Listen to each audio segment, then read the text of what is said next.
ఒక killer party అధ్యక్షుడు, ఒక క్రిమినల్ పార్టీ అధ్యక్షుడు, ఒక గొడ్డల పార్టీ అధ్యక్షుడు, ఒక మాఫియా పార్టీ అధ్యక్షుడు, ఒక నేరస్తుడు, నేర చరిత్ర ఉన్న ఒక పొలిటీషియన్.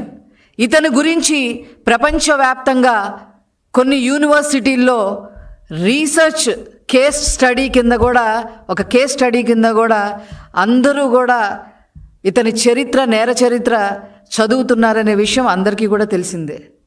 ఇప్పుడు కొత్తగా ఒక ప్రపంచవ్యాప్తంగా గుర్తింపు పొందిన జావా డిస్కవర్ అనే ఇన్వెస్టిగేషన్ ఛానల్, ఒక ఫేమస్ ఇన్వెస్టిగేషన్ ఛానల్ ఈ రోజున planet killers the forest destroyer అనే పేరుతో ఒక కథనాన్ని ప్రచురించింది.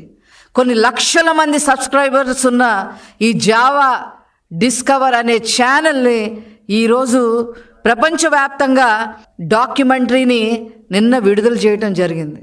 ఎందుకు దాని గురించి చెప్పాల్సి వస్తుందంటే, ఆ డాక్యుమెంటరీలో ఉన్న నేర చరిత్ర ఉన్న మనుషులు ఎవరు అని అంటే కొల్లం గంగిరెడ్డి.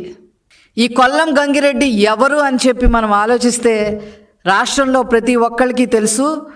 ఒక స్మగ్లర్, ఒక ఎర్రచందన స్మగ్లింగ్లో సిద్ధహస్తుడు, ఒక వైఎస్ రాజశేఖర్ రెడ్డికి నమ్మకమైన అనుచరుడు,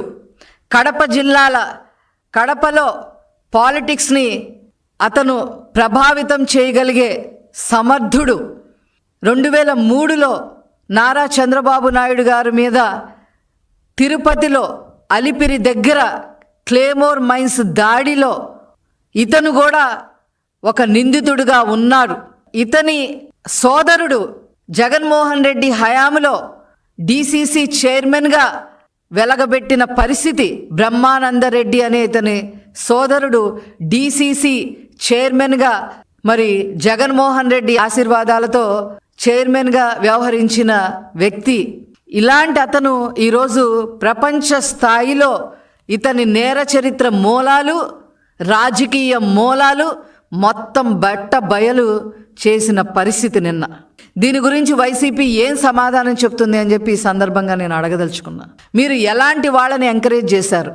ఎలాంటి వాళ్ళని జైలు నుంచి తప్పించారు?